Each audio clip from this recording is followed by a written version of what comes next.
President Rodrigo Duterte talks to the people from the Malacañang Golf, Malago, Clubhouse in Malacañang Park, Manila on May 13, 2021.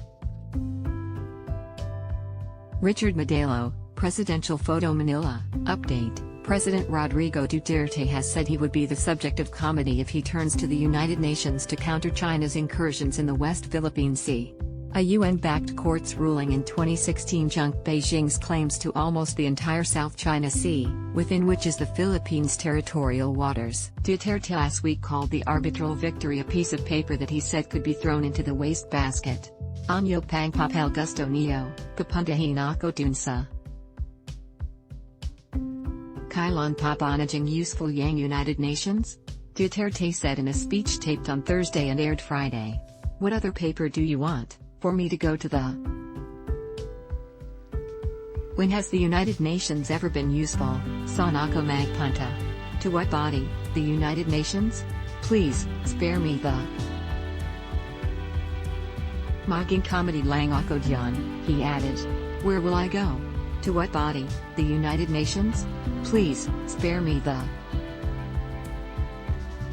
I will turn into comedy there. Duterte had raised the arbitral victory before the UN in his first speech at the World Body's General Assembly in September last year. Retired Supreme Court Senior Associate Justice Antonio Carpio earlier urged Duterte to rally the support of other nations to press China to follow the ruling.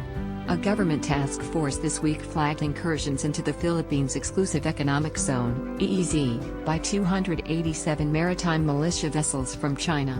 Duterte in recent speeches has repeatedly scored Carpio and former Foreign Affairs Secretary Albert Del Rosario, who pursued the arbitration case against China, following their criticism of his China policy.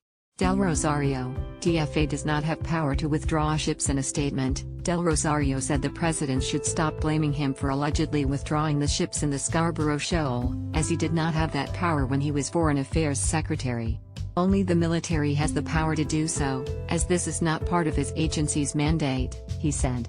Duterte had repeatedly claimed that the Philippines lost Scarborough Shoal when Del Rosario removed Philippine vessels from the area during a standoff with Chinese ships in 2012. We would like to highlight the fact that the Secretary of Foreign Affairs is not part of the chain of command present in the military, the Navy, or the Coast Guard, according to Del Rosario.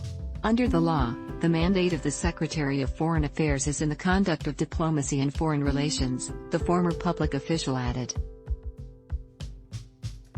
The chief executive should blame China instead for breaching the U.S. brokered agreement at the time by not withdrawing its fleet from the shoal. It was China which illegally seized Scarborough Shoal from our country. China occupied Scarborough Shoal and breached the agreement based on its highly questionable claim that it exclusively owns the shoal, he noted. Earlier in the day, Duterte said 2 Philippine ships in the resource-rich waterway will not move an inch backward. Duterte's spokesman Harry Roque said last month China is a permanent member and has veto power at the UN Security Council, which could have enforced the 2016 arbitral ruling. He said it was also unlikely that the UN General Assembly would order the ruling's enforcement because majority of countries might side with China. Carpio last year said the Philippines had the backing of the US, UK and Australia, which gave much more than what China has given to other countries. Once we get the support of these other countries, the big powers, I think we will get an overwhelming majority in the General Assembly, he told ANC video courtesy of PTV, with reports from Kiara Zambrano, ABS-CBN News ad block test. Why?